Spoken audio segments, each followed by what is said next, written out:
excited to have you all join us today, and really celebrating National Foster Care Month. And, in my world, what better way to celebrate that is, than to bring together your friends, your colleagues, and raise some awareness, share some really good research, share some implications for practice, and start thinking about what we can all do next. So, as many of you know, hopefully you know me, I'm Maddy Day. I'm a consultant, but more importantly, I'm a co-chair with Lori Tiller, and we co-chair FAN, Fostering Academic Achievement Nationwide. And I'm going to turn it over to Lori to continue our introductions. Awesome. Maddy, can you flip us to the first slide? Sweet, thank you. And we've got some hosts who are here with us today. And Maddy, thanks for introducing FAN. And Jamie, if you want to go ahead and introduce Fostering Success Coaching Institute. Thanks, Lori. Hi, everyone. I'm Jamie Bennett. I oversee the work of the Fostering Success Coaching Institute, which is an ICF accredited training organization that provides coaching education to people who are working to support youth who have experienced foster care. And we're so thrilled to be co-hosting this really important event. And I'll throw it back to you, Lori. Awesome. And as some of you may know that I know on here, I work in the state of Georgia at the University of Georgia, and our statewide network is called Embark Georgia. And we seek to support students who are making that transition to higher education for both students experiencing homelessness and foster care. And we have a fourth host with us today, which is the NASPA Community on Homelessness and Foster Care, which the purpose of that center is to help students who are experiencing foster care and homelessness as they transition to higher education as well. And you have a great lineup of folks today who are going to be here with you. Maddy, if you'll switch to the next one. Thanks so much. So these will be your presenters today. We are going to do this a little bit differently. Each of these folks has a few slides that they'll be presenting to you on this amazing paper that has just come out. I know all of us have used the 3% number in our work and our presentations over the years. And this fabulous group of researchers and practitioners has taken a deep dive into helping us really examine that and hopefully put that to rest with some new information. And so as each of them walks through the presentation, they will give their introductions of who they are and their affiliations. And we just hope that you have an enjoyable time watching the presentation today. We will be having you put answers or questions into the Q&A section if you have that. And you may also be able to use the chat. We're working on that right now, just as an FYI. So Maddy, I will kick it to you to get started on the presentation. Great. Thank you so much, Lori. And I just want to say to everybody, we're really looking forward to having discussion with you at the end. So don't be shy about questions that you may have and, sharing any thoughts that, reactions that come up as we move through. All right, so we are going to jump right into our research.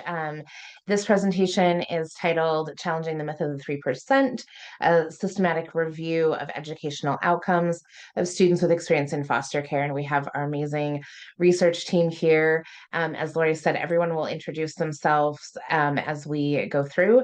And I am, kicking us off, so I get to introduce myself first. And I, just want to say that I know many of you know me over the years from a variety of spaces, but it really has been quite an honor to get to do this research project with all these fantastic researchers and bring this research to you. So with that, I want to jump in to talk about the myth of the 3%. In my mind, when I was writing my notes, I was thinking that I'd be able to see all of you, but I can't because it's a webinar. So I would ask, how many of you have heard this statement that only 3% of young people with experience in foster care graduate from college? And I can't see all of your lovely faces, but I'm imagining lots of nods, and I'm seeing some hand raises. So that's awesome. Thank you for that. Yeah, this is something that I would say most, if not all of us, have heard this statement. I have heard this statement. I was thinking about this for at least 13 years now. When I started my work, when I came to Michigan in 2012, that was kind of the first time that I started hearing this statement. But we often don't stop and ask, where does this come from? And I think many of us who are, in this field, whether you're a practitioner or researcher, policymaker, often question, is this true? And are we taking into account the different experiences that our students have based on their racial and ethnic background, their gender identity, where they are in the state, and what resources that they, may be able to benefit from? So several years ago, I had this aha, and I have been working for many years doing programming, supporting policy development, and dabbling in research here and there. And I realized that as much as I have been working at this intersection, this metric hadn't changed, and I just kept thinking, like, this can't be true. We've done so much work. Is this true? But also, um, who is perpetuating this? Like, is this just something that we've all accepted? And, I really decided that, now that we have started, we've continued to really grow as a field, it's even more critical that we understand if our work is making a difference and how it is making a difference, and where we need to strengthen our work in different ways to ensure that all young people with experience in foster care have the opportunity to achieve academic success as far as they want to go,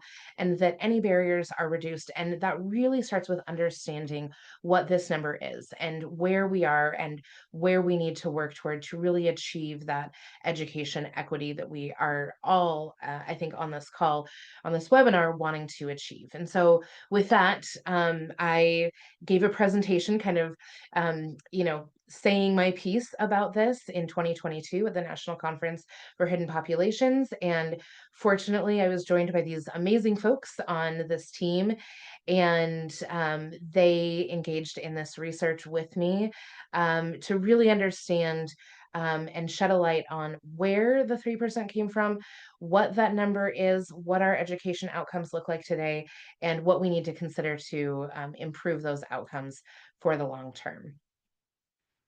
So I want to start with a little bit of our review of our literature review.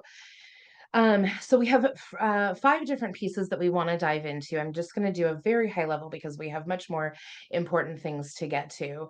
So first, we want to talk about racial disproportionality, and we know that this is well documented in our foster care and child welfare literature. We see racial disproportionality. We also see the parallel of disproportionality in education outcomes.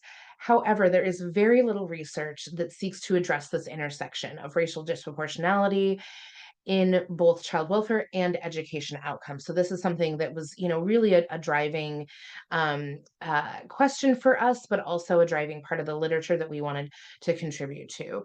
Second, we know that students who experience foster care face numerous systemic barriers to achieving education success. However, we also see in literature that connection with key relationships and concrete supports can change the tide of educational outcomes.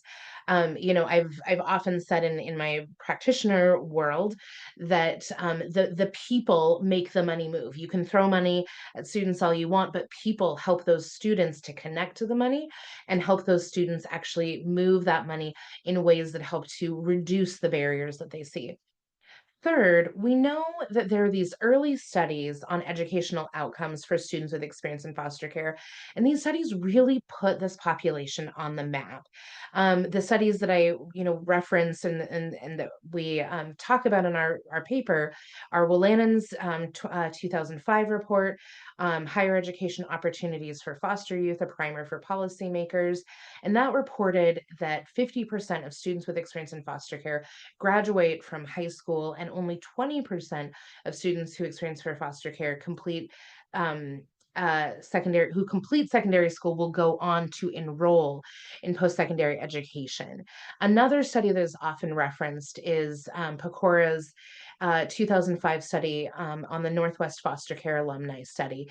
And that really reported that 2.7% of former foster youth aged 25 and older attained a 4-year degree. And these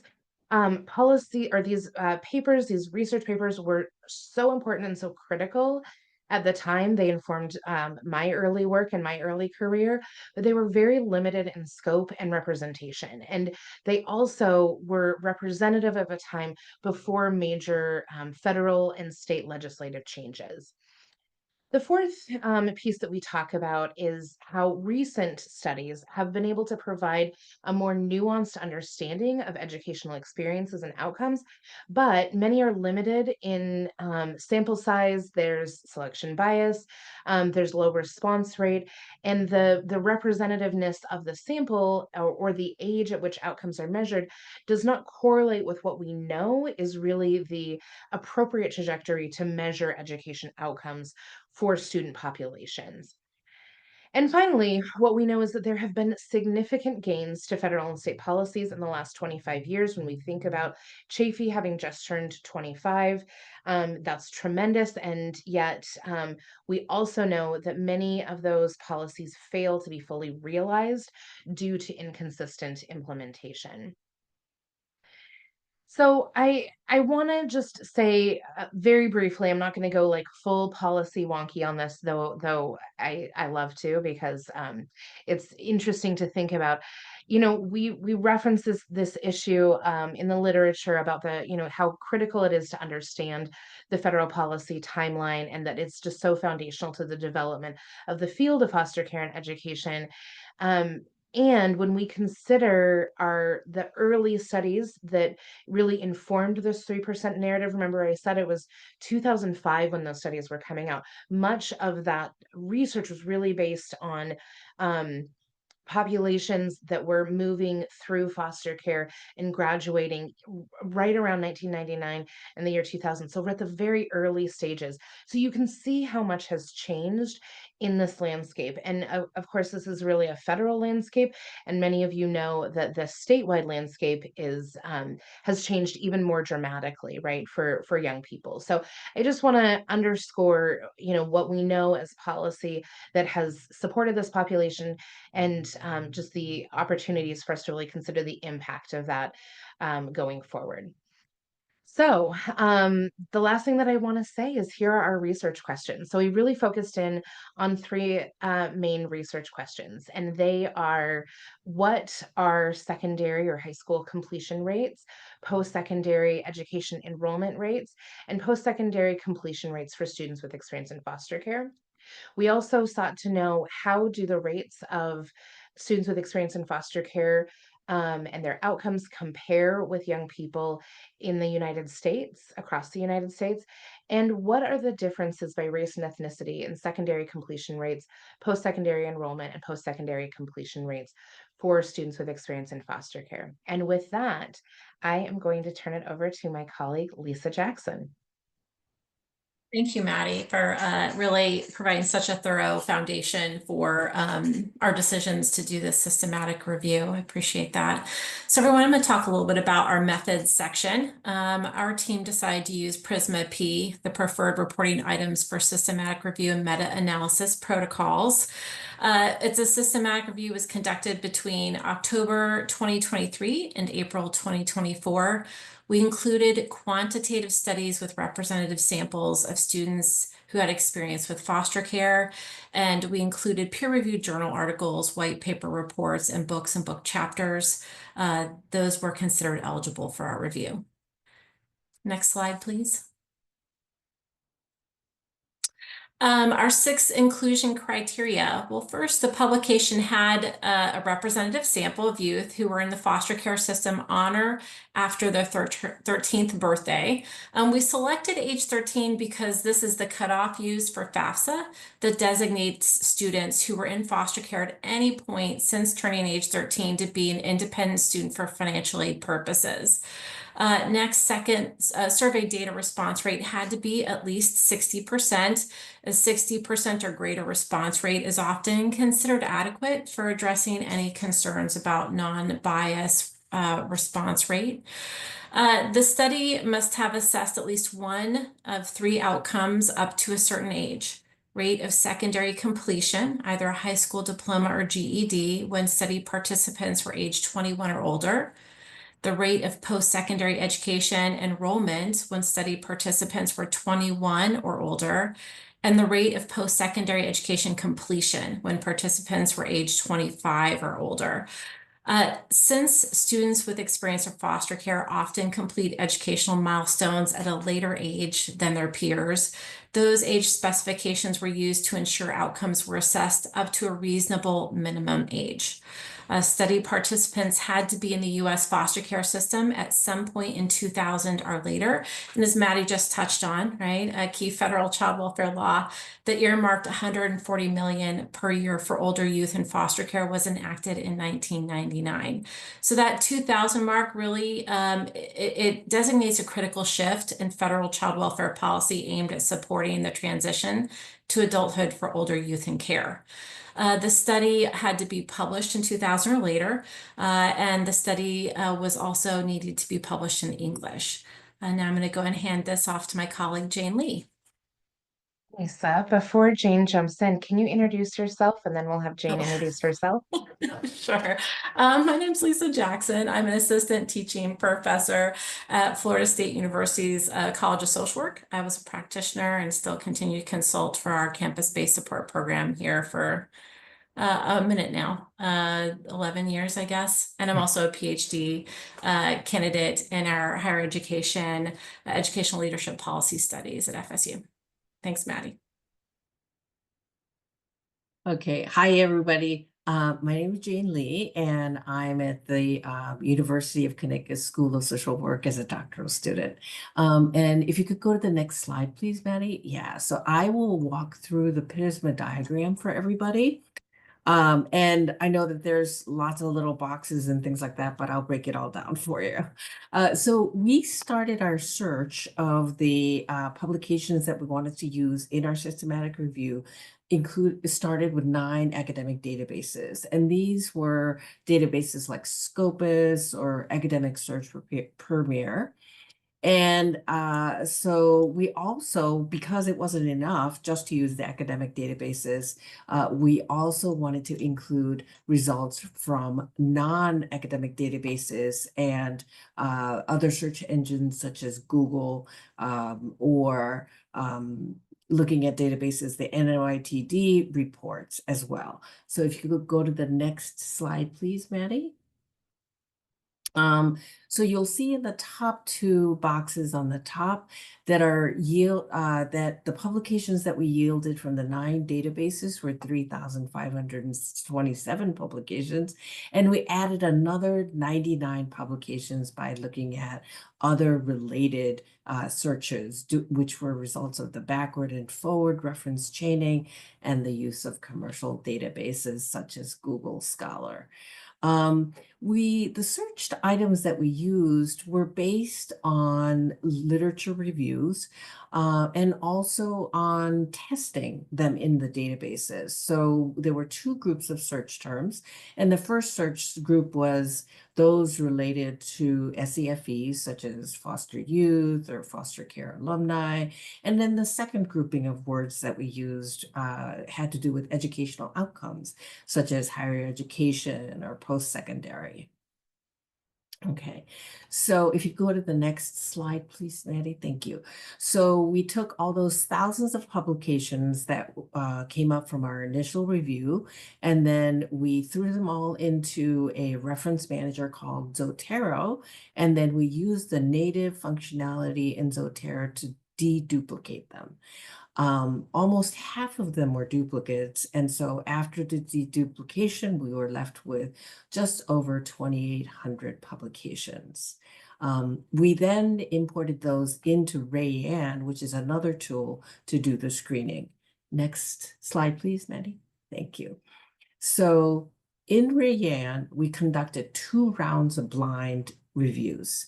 The first round of review was conducted by just 2 members of the research team, and we independently assessed each publication's title, abstract, and keywords for relevance.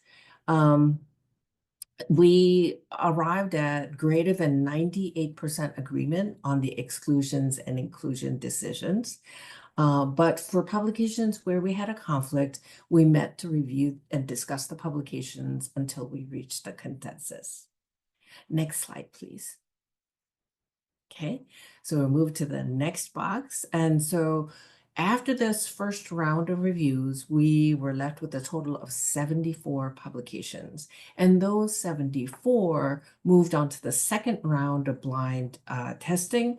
And we did that with the full text of each article. The second round was conducted by 4 members of the research team. And before we started, we had a training session with several different types of articles so that we can ensure consistency among the 4 researchers and calibrate our understanding. We divided the 74 publications into 3 batches, and the reviews, we all met after each batch to compare the ratings and to talk through any questions. In the end, we only had 16 publications in which we had at least one conflicting rating among the members. And when we had these conflicting assessments, we carefully re-inspected the text of each publication as a group. And the evidence supporting, we examined the evidence supporting the inclusion and exclusion decisions, and we documented those as well. The second round of blind reviews resulted in 57 manuscripts being excluded. And you can see in the box next to it, the reasons why some of these were excluded. For example, in number 1, you'll see that 23 publications were excluded because they didn't use a representative sample of youth over the age of 13. Some publications definitely had multiple reasons for exclusion, and in these instances, we used the first identified reason that we had documented. And finally, next slide. In the end, we were left with 17 manuscripts, which we included in the systematic review. Thanks. And on to Nate. All right, thanks, Jane. So as Jane mentioned, we did a lot of reading. I think I need to change my prescription on my glasses. My name is Nate Okpych, and I'm an associate professor at University of Connecticut School of Social Work. And it was just a pleasure working with these folks on this study, and hopefully it will be useful to the field and to you all. All right, so over the next few slides, I'm gonna go over the key findings. First, I just wanted to give you a glimpse at the studies that were included that made the final 17 publications. No, these 17 publications were really based on 5 source studies. And this table does a nice job of describing each of those studies, giving you some information about it.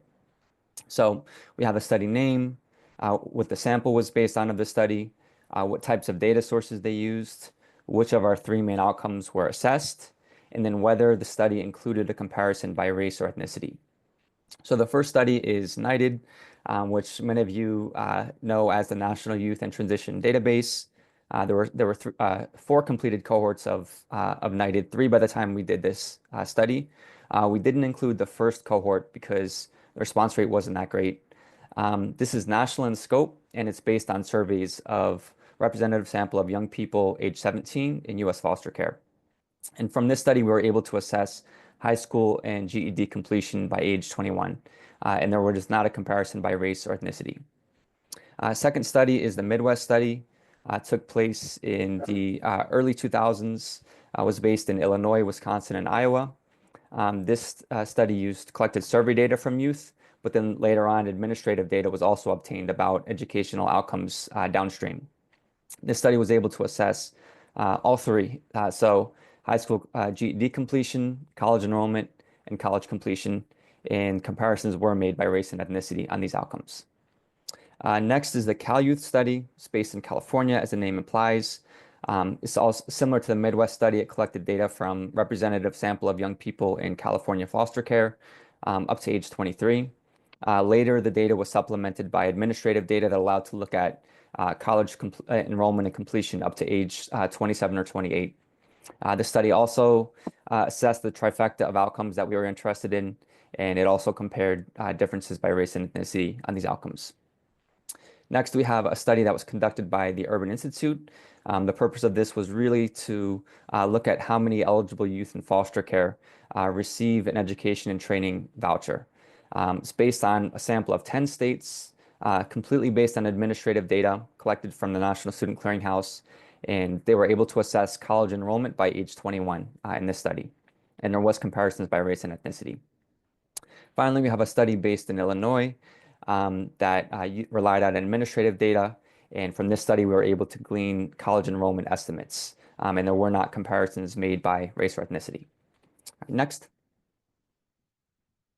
All right, so these 5 source studies resulted in 17 different publications. Each publication varied slightly in the samples, in some cases the age that the outcomes were reviewed up to.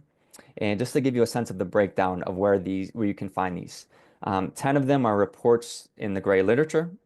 5 of them were peer-reviewed articles, and 2 of the publications were either a book or a book chapter. So these are the main ranges of completion rates for each of the outcomes. When we look at high school and GED completion, we see that on the low end, it was about 69%, on the high end, 85%. And this is based on 8 publications. In terms of college enrollment, this is where we see the biggest range. There's a low of 29% and a high of 64%, and this is based on 13 publications. Rates on the lower end tended to measure enrollment when youth were younger, around age 21. And we know from other studies that some young people in care don't wind up enrolling in college until later on. So those studies probably undercount the enrollment rate. And then finally, in terms of degree completion rate, if we count both 2-year degrees and 4-year degrees, we see that based on 5 publications, the completion rate ranges from about 8% to 12%, so higher than the 3% that's commonly cited. Next. All right, our second research question wanted to see how youth in foster care compare to peers in the general population. So what we did for 2 of the outcomes, high school and GED completion, and then college degree completion, we compared their estimates from our studies versus data from the US Census. And we focused on young people that were between the ages of 25 and 29 years old. We see the estimates in the green include students with experience in foster care. The blue bar is the national estimates from the census. And as we saw before, for high school completion, between about 70% and 85% of youth are estimated to complete a high school credential, and that's lower than the national average of about 95%. In terms of college degree completion, we see a bigger disparity. The estimate is between about 8% and 12% for youth with care experience, compared to just under 50% for the national average. Next. And then our final question was about differences by race and ethnicity. We break it out by each of the 3 outcomes. In terms of high school degree completion, both the Midwest study and the Cal Youth study assessed differences, and they did not find any statistically significant differences by race and ethnicity in high school or GED completion rates. In terms of college enrollment, 2 of the studies that assessed differences in enrollment rates did not find significant differences. That's the Midwest study and the Cal Youth study. The Urban Institute did find that Asian and Pacific Islander youth enrolled at higher rates than their peers. So it was about 47% for Asian Pacific Islanders, 33% for Native American, Alaskan Native youth, 31% for Black youth, 28% for Hispanic youth, and 27% for white youth. And this was enrollment at age 21. They only assessed enrollment up to age 21. Then finally, college degree completion. It could be either a 2-year or 4-year degree. This was assessed by the Midwest study, which looked at outcomes up to age about 30. Cal Youth study looked at outcomes up to age 27, 28. Did not find any significant differences for the Midwest study. The Cal Youth study, again, found that Asian Pacific Islander youth were more likely than their peers to complete a college degree. And you can see the completion rates for different groups here.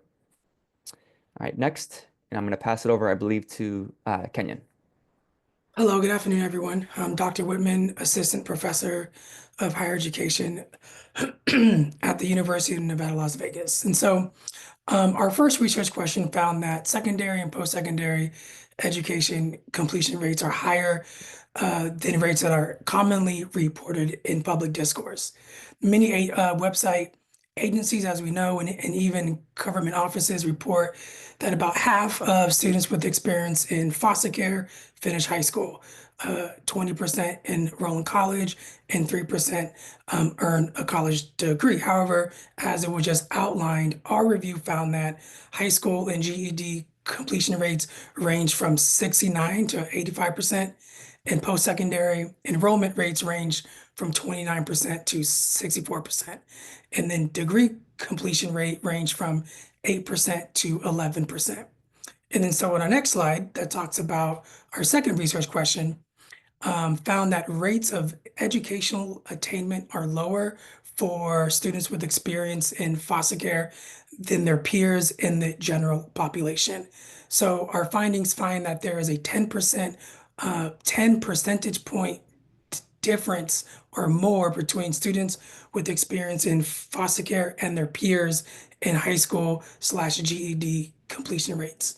And then young adults in the general US population complete a 2-year or 4-year degree at a rate that is about 5 times higher than the rate for students with experience foster care. So with the best available data, we know that through our study that students with experience in foster care are graduating at a higher rate than previously reported. However, this population is still graduating from high school and post-secondary education at a lower rate than their non-foster youth peers. And so our third and final research question was about racial differences and had the fewest number of, this research question had the fewest publications to draw from. So we just want to be very clear that this is with the best available data possible. And so as earlier was outlined, that Asian American and Pacific Islander youth, compared to the other racial backgrounds, were more likely to enroll in post-secondary education by 21 at 48%, followed by Native American and Alaskan Native youth at 34%, and then Black youth at 33%, white youth at about 1/3, and then Hispanic youth at 29%. And so next, I'm going to pass it to my next colleague, Liz, who's going to talk about our policies for implications for policy, practice, and research. Thank you, Kenyon. Hi, I'm Liz Neria as a research assistant at Oklahoma State University. So now let's dig into the implications. And first of all, we understand the uncertain situation that higher education institutions are currently going through with the allocation and management of funding. However, we as a team consider it of utmost importance to continue highlighting the needs of students with experiences in foster care and possible ways to improve educational outcomes further. That is why, based on the results of this study, we recommend setting aside funding for the creation, continuation, and evaluation of campus programs, support programs for students with experiences in foster care. We also recommend the continuation of support for students to meet their basic needs and living expenses, which can increase access to post-secondary education. But we want to point out that such support should be accessible and updated so that the students can truly cover their expenses. We also recommend that the state and federal policymakers audit higher education policies that may disadvantage students with experiences in foster care. For example, the satisfactory academic progress policies. Next slide, please. Thank you. In terms of practice implications, we recommend increasing the use of and access to pre-college readiness programs because such programs can help students with experiences in foster care address gaps created by the systematic barriers they faced. Support for this group of students also comes through the people who can guide them throughout their journeys in both high schools and post-secondary institutions. Therefore, staff must be aware of the specific needs of this student population and be ready to provide the corresponding support. So staff need training in this regard. The third recommendation relates to the reality and needs of students with experience in foster care, which differ from traditional students. Thus, programming and support programs must be tailored to those needs, including the age restrictions for financial aid. Next slide, please. Thank you. Based on the results of this study, we also recommend that research should be adapted to the reality of this student population. That is, we recommend adjusting the NYTD questions to cover all foster care youth who had been enrolled in post-secondary education, thus providing more accurate information. Likewise, it is recommended that the state use different data systems and combine them in order to obtain more detailed information. For example, to know the educational outcomes by region and ethnicity. Finally, it is necessary to know and understand the particularities of students with experience in foster care to serve them better. Therefore, institutions should redirect research efforts to obtain information about the specific constraints and timeline of these students. Next slide, please. And with this, we finish our presentation, and the team will be more than happy to address any question that you may have. Thank you. Thank you, Liz. Thank you, presenters. That was great. We really appreciate that overview of the research. I am going to drop a link to the article in the chat so everybody can access the article, and then we will turn to questions for the research team. We have a couple in the chat box that we will start with. And if you have questions, use the Q&A feature to drop your questions in. I don't believe you're going to be able to unmute yourself, so the Q&A box is the best place for us to hear the questions that you have. So first question, is there a breakdown of completion rate for associates and bachelor degrees separately? Yeah, good question. Yeah, we do present that in the article, and just one point also, the link that's in the chat, this is an open access journal article. So if you click on that link right now, you can get it for free. So there's no paywall, no fee. You can get that directly. So for the Midwest study and the Cited study, it broke down the rates separately for 2-year degrees and 4-year degrees. And what we saw in the Midwest study is it was about evenly split, right? Overall, about just under 8% of youth earned a college degree.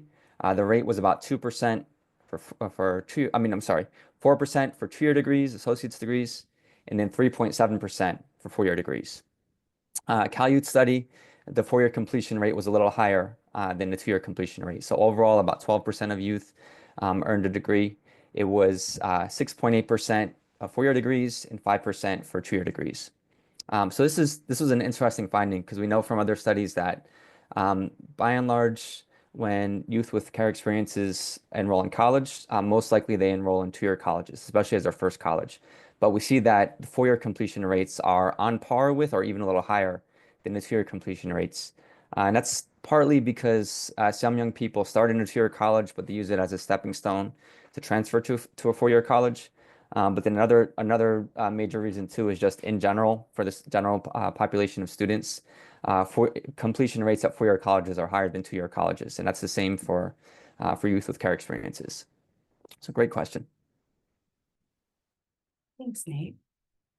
All right, William's giving you all a shout out for your person first language. And I agree, thanks for that.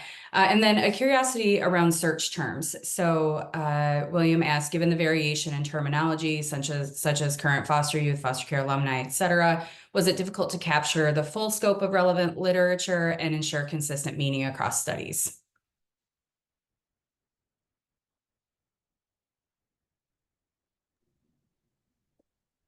Someone wanted to take a pass at this?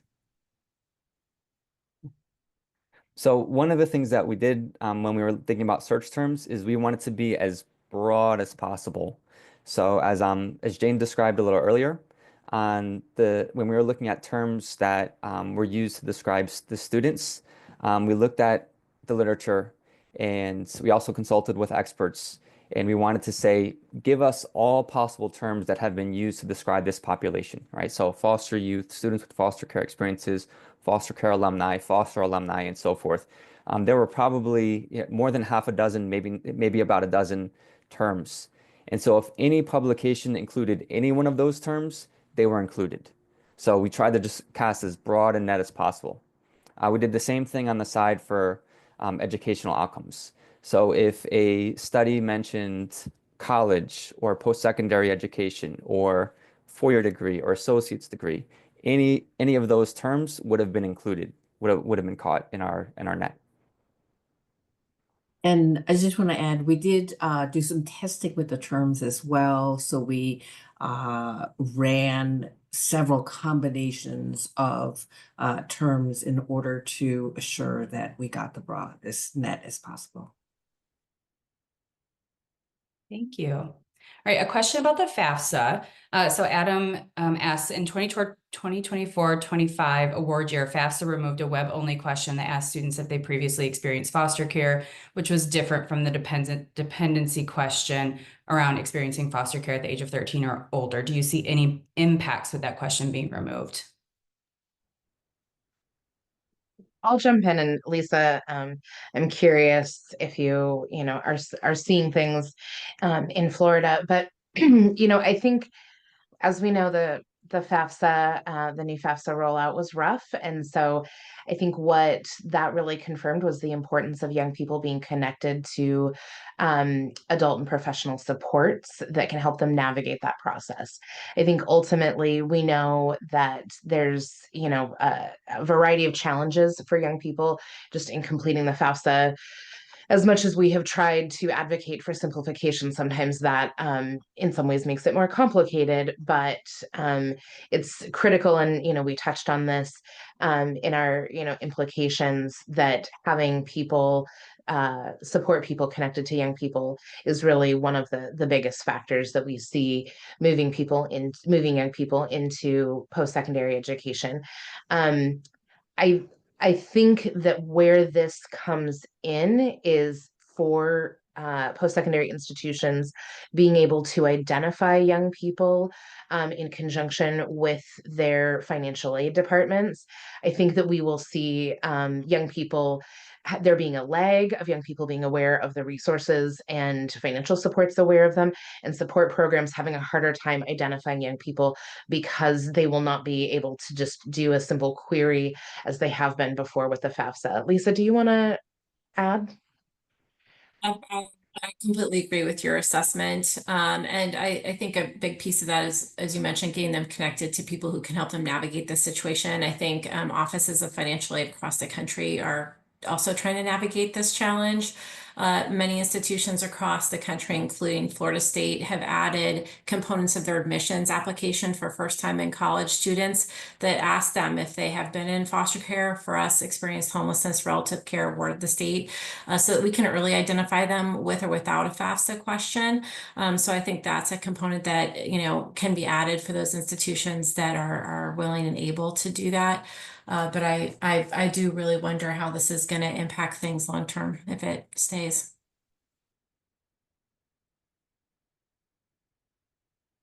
Anybody else want to respond to that?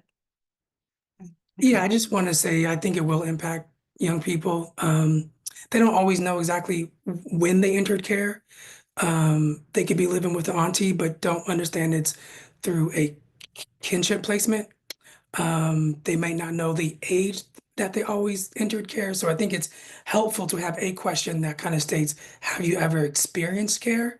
So that way campuses could have access to that data and be able to reach out to the young people at their campuses to provide help if they meet the kind of qualifying metrics to seek support.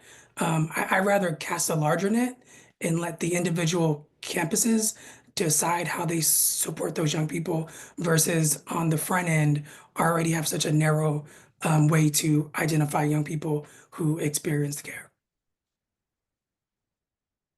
Thank you, Kenyon. All right.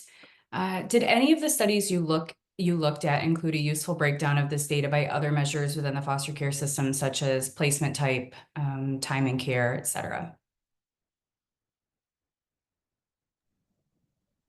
Yeah, some of the studies, for the purpose of this systematic review, we just wanted to look at just straight descriptive statistics for the overall population. But some of the studies ran some more sophisticated analyses as a second step, like regression analyses, where they looked at a combination of factors, including foster care history, as some of the predictors of these outcomes. So those are reported, more about whether each of these factors is associated with a later outcome, all else being equal. But there wasn't kind of a breakdown, like just in basic descriptive statistics by some of these measures. So like, for example, like placement stability has been a factor that's been looked at for high school completion. And one study found that the more youth move around, they change schools, less likely they are to finish high school. Yeah. Thanks, Nate. All right. I was thinking about this one as well. Were there any studies or anything you all came across where post-secondary graduation rates were the highest and what supports these programs offer? And I was thinking likewise, rates of youth who are participating in campus-based or organizational-based programs to support youth from foster care specifically. Can you repeat that question, Jamie? But maybe. Yeah. Was there a lot of words there? Were there any particular studies looking at the graduation rates among students who are participating in campus-based support programs?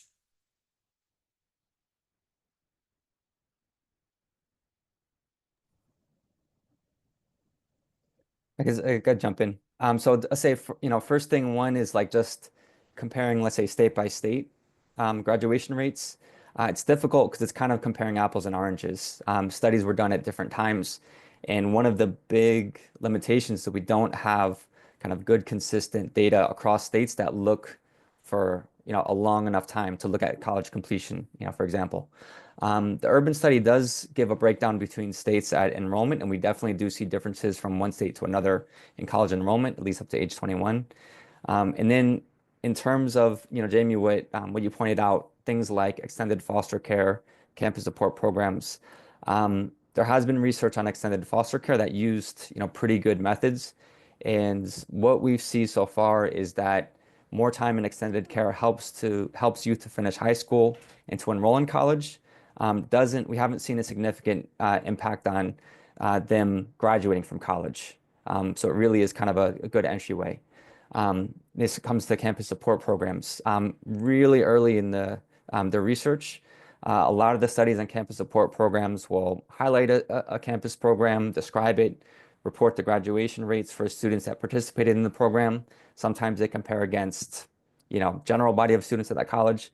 The key problem, though, is that it could be that youth who wind up in those campus programs are different from the general population of youth at that college. So it's hard to tease apart how much of the graduation rate is due to the program, how much of it is due to we're looking at some characteristics of the youth that may make them more likely to finish college. But there have been, at least, one study I remember I was involved in that looked at persistence. Again, not a rigorous program evaluation, but it showed that youth that participated in a campus support program were more likely to persist through their first year than students who didn't. And this is controlling for the age they started, a whole bunch of aspects of their foster care history, their education history. We still saw that bump. But again, this is very early findings, and this is another area where we need more research and more rigorous research. Great, thank you. There's a few folks asking. Oh, I'm sorry, Maddy, go for it. Well, Jamie, I was just going to add that this was a conversation that we had many times through, like, as we were developing this research study, because I think we all have connections to campus support programming in some form or fashion, and we recognize the benefits of that, and really wanting to think about how do we represent that in research. And we wanted to start with this kind of most foundational research question and query. And I think, as Nate said, like, this is another place in literature where we would really like to see increasing literature grow. One of the things that we know as we talk to folks when we were developing our study who are leading campus support programs is that programs are capturing data, a lot of data, we know this, but not necessarily publishing that data, right? And so I think that there's also, you know, I would say there's an invitation for folks who are leading campus support programs to publish that data, make that more widely available, than just, you know, for internal use, where that's absolutely helpful for you in your program development, but it doesn't necessarily show up when we're looking at, you know, sort of these national scans. And so just want to encourage my practitioner folks to really consider how you add to the body of research representing the work that's happening in your program, or even in your state or your region, as you are all collaborating around kind of programmatic efforts. Thank you. A couple folks have asked in the Q&A box if there was any information about technical, vocational, apprenticeship, kind of certificates that are not counted within that 2-year or 4-year. So I wonder if anybody has any comments on that, if there's any data.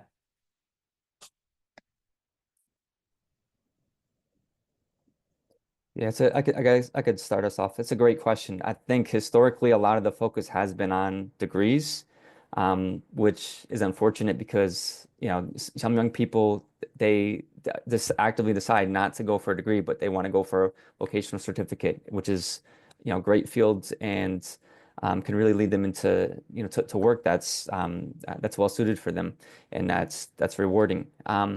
We saw in the Cal Youth study that in addition to the roughly 12% that earned a degree, another 3% earned a vocational certificate. So that's separate from, like, does not include degree completions. But this is an area where, again, more research needs to be done.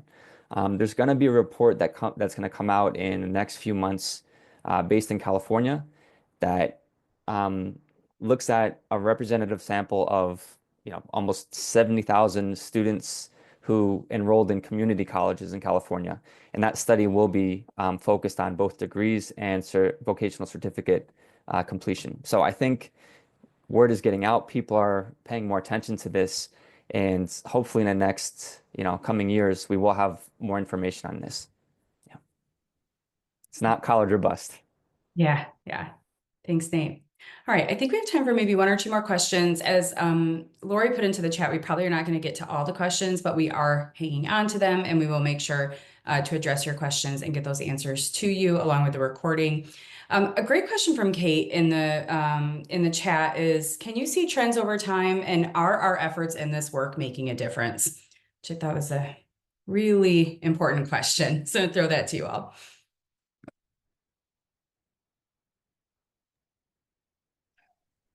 So I can start us off. I mean, I think on a high level, yes, our efforts are making a difference. I think we are seeing the culmination of policy improvements, practice improvements, financial resources coming to students, and you know, even before they're in college, sort of the improvement around developing a college going culture. And what I would say is, I think from a practitioner's standpoint, and we saw some of this show up in the research, like where there is research to draw from feels very regional. Like you have studies that, you know, are representative of a state effort, but then you have areas of the country that are, you know, really not real well represented in research. And so when we were looking for nationally representative sample, you know, it was, we had to draw the lines that we drew from, right? I think that there is a lot more research to be done on how young people are doing in states that we just don't see as often show up. I think about other areas in the South, with the exception of Florida and Georgia, who are like rock stars. There's, you know, many states in the South that are just, we don't see research about how young people are there. I think we similarly within the Southwest and areas of the Midwest, right? Like there's pockets where I do wonder how young people are doing, because we know when we look at the policies that we see, the programs that we see, that they are not showing up as equitably in those places, right? Are we making a difference? Yes, we're making a difference. Is that difference equitable across the board? I don't think that we can say that, unfortunately. I think we have a lot of work to do to really reach every young person, and I think that we still have a culture and conditions where, unfortunately, the geography of where you are is in many ways a predictor of the success that you will have access to. And that's really unfortunate. So I'll open it up to my other colleagues if they have other reflections.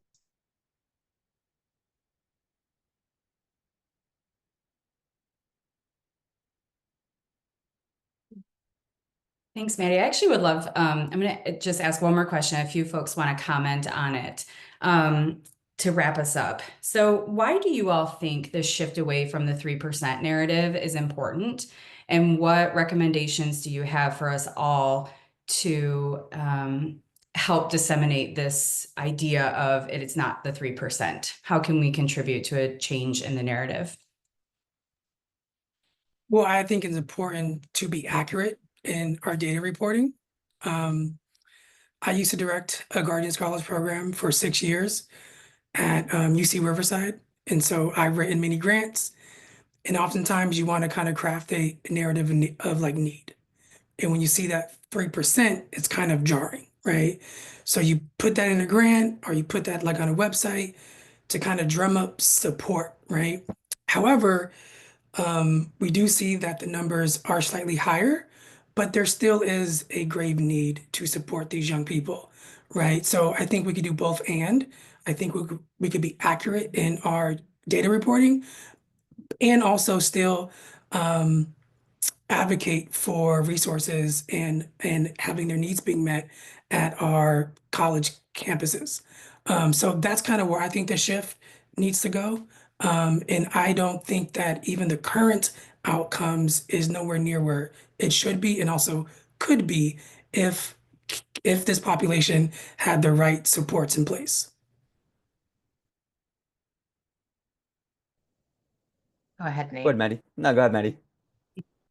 I will just say, to build off of what Kenyon said, I mentioned at the beginning, like, as a practitioner who's been working at the intersection of foster care and education for over 15 years, which is somewhat wild. It is important to see that there is a trend line and it is moving in the direction that we want it to. It is incredibly frustrating that it is not moving more aggressively when I know how hard all of you are working. We would not have over 100 people on this call if were not invested. And so I think with that, to Kenyon's point, we need to have the accurate reporting. I think it's also important to help young people see that they are part of a population that is cared for. And we have wielded the 3% narrative in a way that makes it seem like only a few will get in, only a few will survive. And what I would like to see is the narrative shift to say, with support, you have the opportunities to thrive. You have the opportunities to achieve at any level of education that you desire, right? It doesn't have to be a 4-year degree. If you want a vocational school, that's awesome too. We value that and we want to see you succeed. And I think, unfortunately, we still have so many barriers that we need to overcome systemically. And I would like to see us shift the narrative to say, because of systemic barriers, we are limiting the opportunities that young people have, instead of saying only 3% of young people will achieve a degree, because that's actually, as we know, not accurate. And it does not set young people up for the opportunities for success that they absolutely have a right and deserve. Nate, I'll turn it back to you. I'll be real quick, so now we're almost at time. Just building off of what Kenyon and Maddy said, talk to young people and I hear them repeating this again and again, and it rings in their head. Like, is this me? Is this going to be my fate? And it could be damaging. So Maddy was saying, like, focusing more on the systemic issues and also saying it used to be 3%, it's higher than that now, and it's rising. And I'm going to be part of that rise. Thank you all so much. Lori, I'm going to hand it to you to close us out. Awesome. And I will also say thank you everyone for showing up today. We are overwhelmed with how many folks were on here. And we hope that you're able to take this information and you guys can start being that change the narrative that we're hoping for with this. Because as we all know, there was a lot in the chat. It's not just resources, it's also relationships. So guys, continue doing your great work. And we thank you so much for being here.